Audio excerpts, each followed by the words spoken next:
Welcome to Your Business, Your Life with Matt DiFrancesco, your personal financial technician.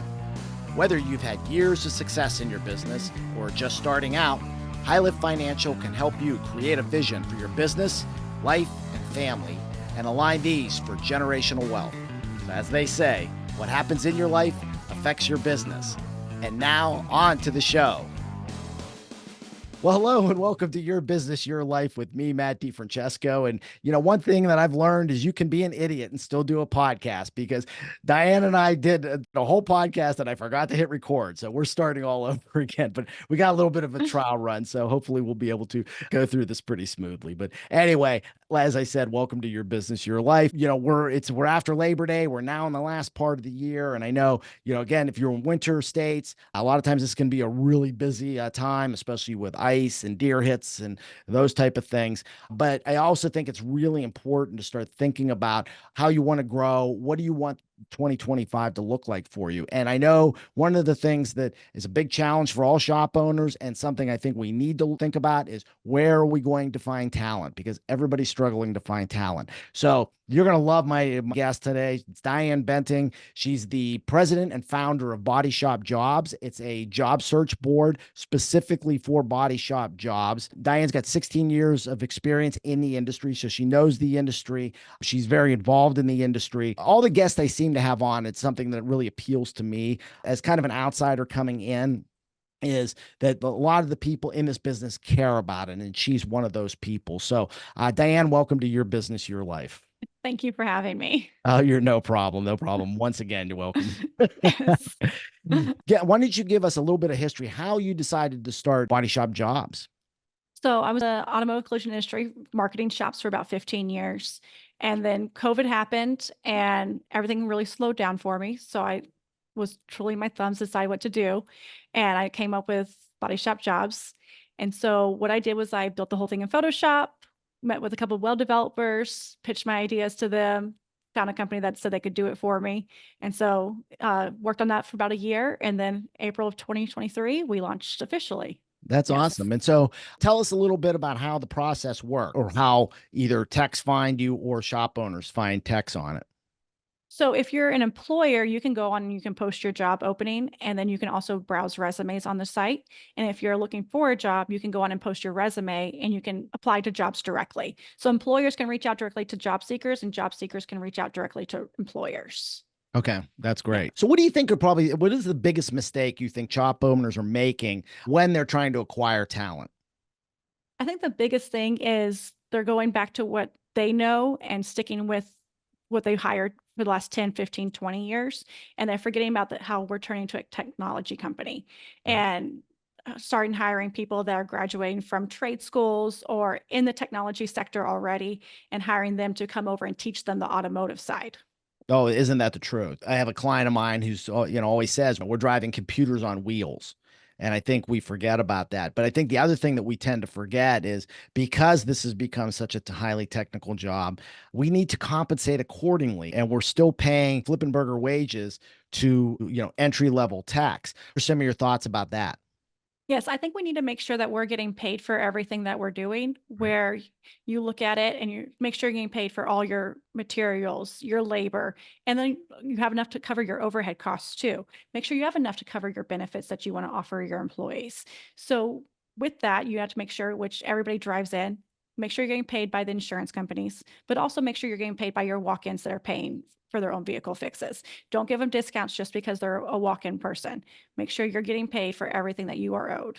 Exactly. I mean, I think that's just common business sense. And that's one of the challenges I have with a lot of shop owners that come to me, is that they still, a lot of them were body guys that started building the shop up. They bought the shop or they took it over and they're pumping cars through, but they never really look at it as a business. And I mean, I had one guy come to me and I remember we were just looking at his numbers and I'm like, you do realize you're getting about $1,000 less per repair than the average shop. All right. Now imagine if he's running 150, 200 cars through per year, how much money that is. Right. So there's money slipping through the cracks. And it's Well, that. Yeah, go ahead. I'm sorry. I was going to say, there needs to be a mind shift in our industry where you don't walk into to get your haircut, or you walk into your grocery store and be like, your checkout is $200. Be like, I only want to pay $100. And cashier is going to be like, oh, sure, no problem. Where in our industry, you're like, oh, let me see what I can do for you. Stop doing that. Know your worth, charge what you're worth. If you're the best shop in town, charge because you are the best shop in town, because you know that you're going to fix their vehicle the right way. Amen. Oh boy, you're preaching my sermon there too. So, because it is true. It is true. And I think, we have to, to be profitable. I think becoming the best shop in your town is important. And I think people will pay for quality. Yes. I use the example all the time. And this actually happened at CIC last year. I was on a panel with 4 M&A people, and we were talking about consolidation. And the final question was, so is the industry going to become the Home Depots and the Walmarts of the industry? And I just happen to have the mic, and I'm like, over my dead body. And I just splurted it out. And I actually said, I say that somewhat tongue in cheek, but in reality, I equate it to the hardware industry. So like in my little hometown, we've got a Home Depot and we've got a Lowe's. And then we got Bentley Hardware, which is 75 years old, been in the community. I think it's 4th generation now.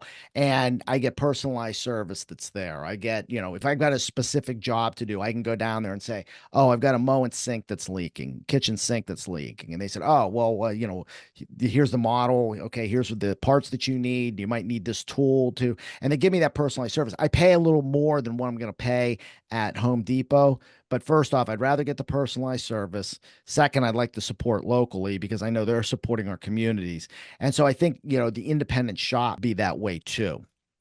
So Completely agree. yeah. So I want to kind of shift gears a little bit because we were talking about this earlier. And I think it's something that I think is really important is when we look at the talent pool, it's a male dominated industry. But there's, I think, a lot of female talent out there that shop owners are missing. I want you to speak to that and speak to why shop owners should open their eyes and start looking at women in the industry. So I feel like women a lot of times just get delegated to front of house where you're smiling, you're the receptionist, you're the office manager, but you think of why you hired them because they're organized, they help bring up morale, they are detailed.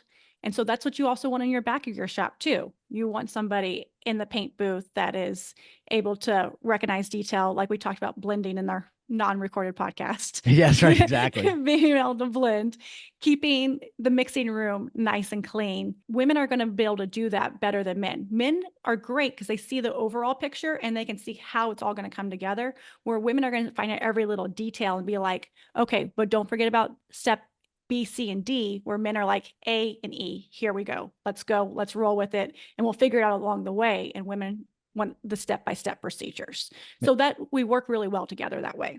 I completely agree. And like I said, and so we were talking about the blending. I think, just little details like that, like a lot of the women painters I see are they're phenomenal and they're blending. You can't even tell. And how many times have a shop owner had a car that's come through, it comes into final inspection, and then this wasn't blended properly. And now we're sending it back to paint, sanding and paint, which is then creating a backlog in the shop. Right. And it's costing you time and money too. Exactly. So, and we didn't talk about this, and it's just something that kind of popped into my head is women talent. So are you finding those at the technical schools? And if not, where are some areas that we can look to try to find these women? So I think they are at the technical schools, but it's just Okay. a small group. Like I just spoke at UTI a couple of weeks ago, and in a class of like 35, there was like 3 or 4. So, but 5 years ago, there's probably been 1. So it is growing, and I love to reach out to the women. And like I told them about WIN and how there's other women groups, local association, see if there's a women group there. Because there are a lot of women in the industry. And the nice thing about us is we're going to communicate with you and try to lift you up and give you the best advice possible. And then finding women, it's really the same thing with finding anybody to enter the automotive industry right now, is you don't need to go just to the trade schools. You need to start looking in the technology sector and start finding people and say, hey, would you like to come over in the automotive? Have you ever thought about coming to the automotive and see if they like to come over that way?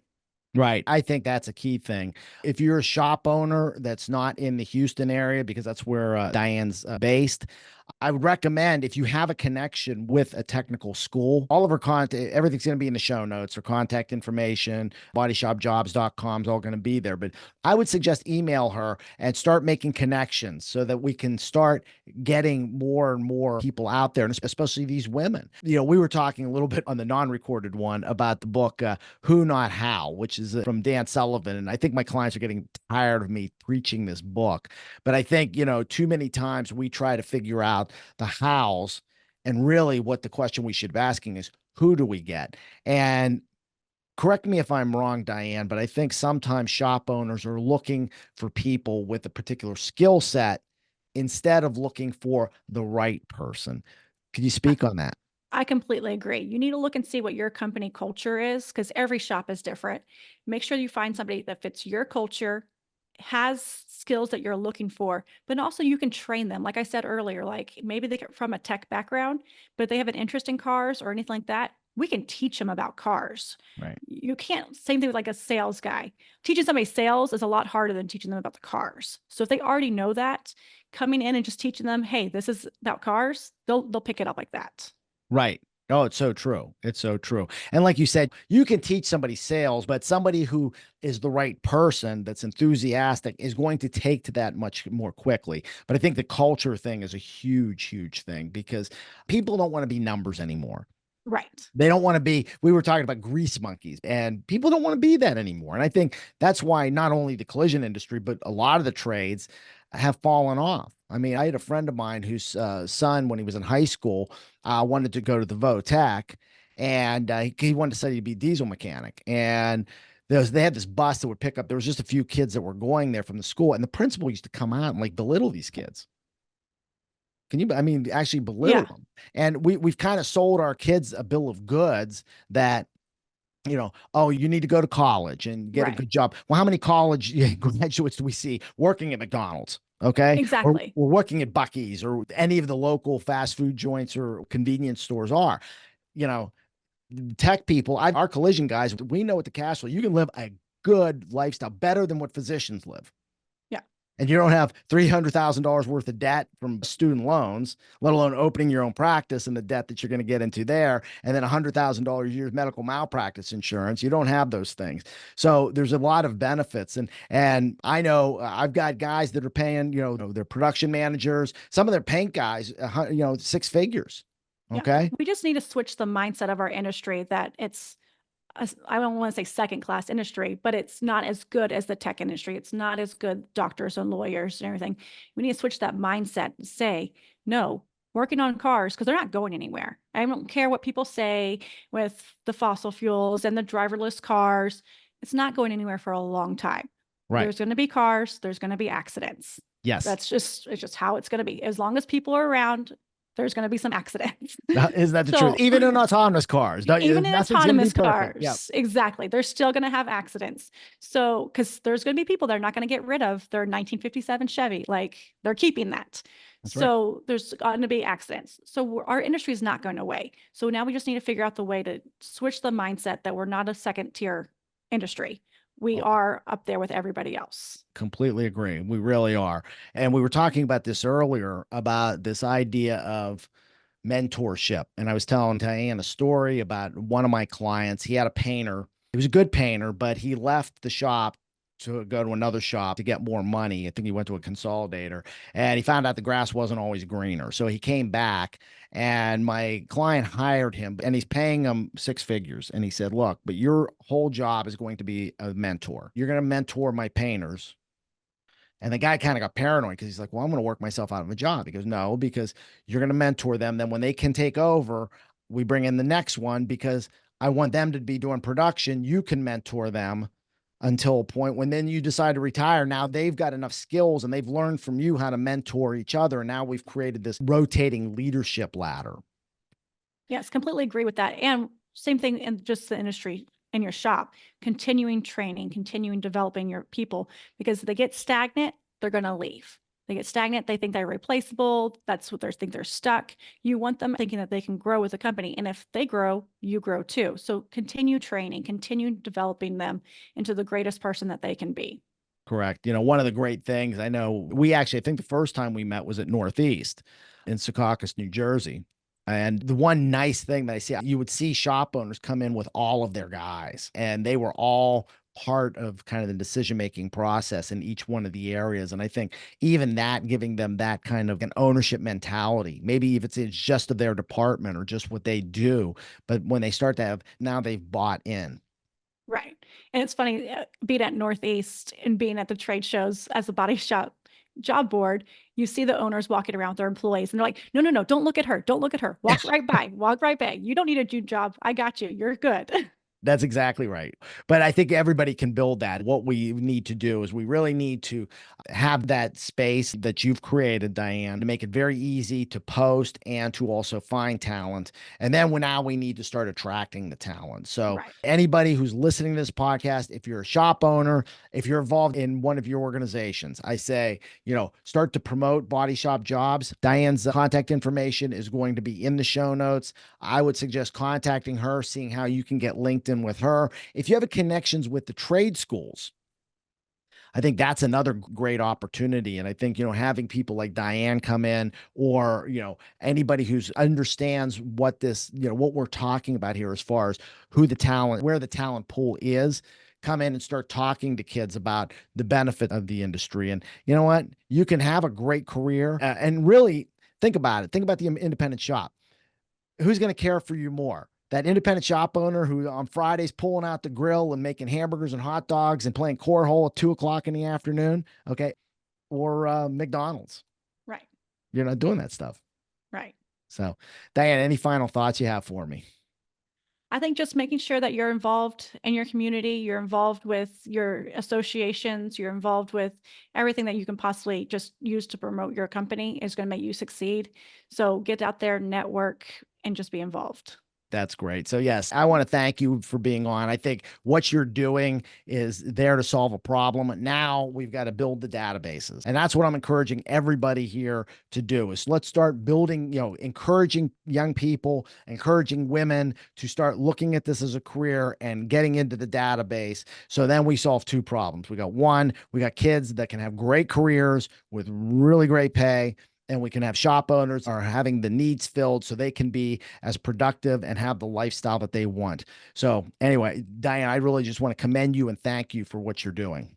Not a problem. Thank you so much. No problem. And the last thanks always goes to you, the audience. Thank you for listening to Your Business, Your Life. If you've not subscribed to the podcast, please click subscribe button below. That way, when a new episode drops, it'll go immediately to your device.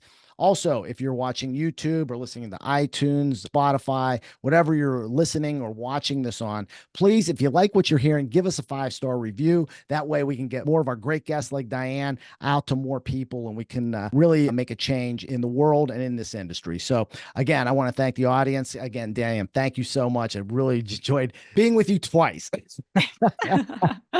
on this. So anyway, take care and God bless, and we'll see you all next time. Hey, I really want to thank you for listening to the Your Business, Your Life podcast. If you want to be notified when new episodes become available, click the subscribe button below. The information covered and posted represents the views and opinions of the guest and does not necessarily represent the views or opinions of High Lift Financial. The content has been made available for informational and educational purposes only.